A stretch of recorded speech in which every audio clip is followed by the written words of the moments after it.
আসসালামু আলাইকুম। আমরা মোবাইল এক্সেলে কিভাবে VLOOKUP ফর্মুলা ব্যবহার করব সেটা আমি এখন দেখাবো। এই যে আমার এক্সেল অ্যাপ ইনস্টল করা আছে, আমি এক্সেল অ্যাপটাকে ওপেন করব। এখানে আমার একটা লিস্ট তৈরি করে নিছি, এমপ্লয়ি লিস্ট। এখন কথা হলো, এটা শুধু এমপ্লয়ি লিস্ট না, যে কোনো কাজ আপনি মোবাইল এক্সেল দিয়ে করতে পারবেন হুবহু কম্পিউটারের মতো।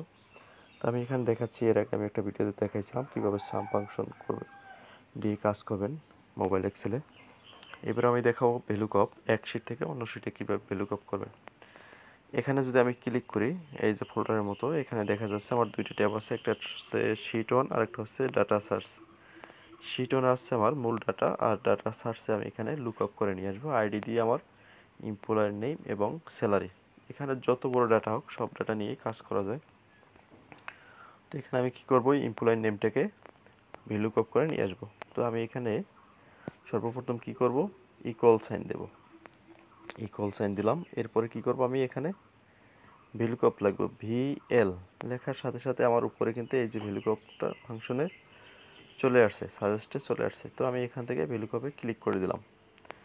এখন VLOOKUP-এর সর্বপ্রথম যে আর্গুমেন্ট লুকআপ ভ্যালু, এই যে লুকআপ ভ্যালু বলছে, তো লুকআপ ভ্যালু কি আমি আইডি দিয়ে সার্চ করব, আইডিকে সিলেক্ট করে দিলাম। এরপরে কমা দিয়ে দেবো। কমা দেওয়ার পরে টেবিল অ্যারে হচ্ছে আমার যেখানে ডাটা আছে সেই ডাটাটাকে আমি সিলেক্ট করে দেবো। তো এই যে ফোল্ডারের মতো আছে, এইটাকে আমি ক্লিক করে দেবো। ক্লিক করলে আমার শিটগুলো ভিজিবল হয়েছে। এখানে আমি শিট 1-এ চলে যাব। চলে যাওয়ার পরে এখান থেকে আমার যেই আইডি নাম্বার আছে এই কলামটা সিলেক্ট করে দেবো। এখান থেকে আমি এই যে টেনে ধরে ডাটা যতটুকু আছে আমি ততটুকু সিলেক্ট করে দিলাম। এরপরে কমা দেব। কমা দেওয়ার পরে আমার এখানে কি বলছে, এরপরে যে আর্গুমেন্ট আছে আমার এখানে যে কলাম ইন্ডেক্স নাম্বার, আমি এখানে ক্লিক করার পরে এক্সপান্ড হয়েছে ফাংশনটা আমি দেখতে পাচ্ছি।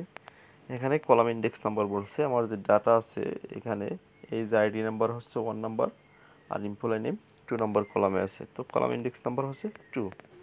এরপর আমি কমা দিয়ে দেবো। কমা দেওয়ার পর রেঞ্জ লুকআপ, এটা এখানে বলা হয়েছে যে এক্স্যাক্ট ম্যাচের জন্য আমি 0 দিয়ে দেবো, 0 টলারেন্সে ডাটা নিয়ে আসবো এক্স্যাক্ট ম্যাচ। আর যদি আমি অ্যাপ্রক্সিমেট ম্যাচ দেই সেক্ষেত্রে আমার কাছাকাছি কোনো এমপ্লয়ি আইডি নাম্বার থাকলে সেই নামটাকে দেখাবে।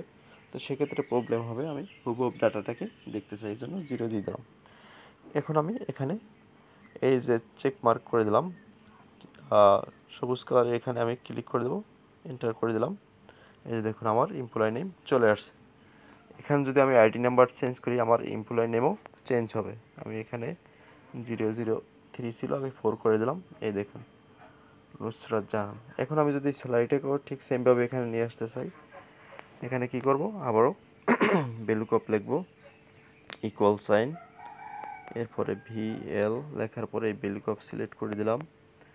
লুকআপের আমি আইডি নাম্বার সিলেক্ট করে দিলাম। এরপরে কমা, টেবিলের আমি এখান থেকে এই যে এই জায়গায় ক্লিক করব, ফোল্ডারের মতো আইকন, এখান থেকে আমি শিট 1 সিলেক্ট করে দিলাম।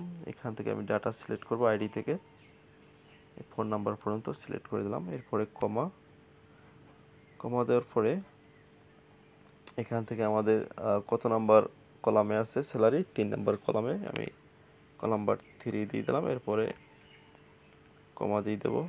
কমা দেওয়ার পরে এক্স্যাক্ট ম্যাচের জন্য 0, এরপরে এন্টার বাটনে ক্লিক করব।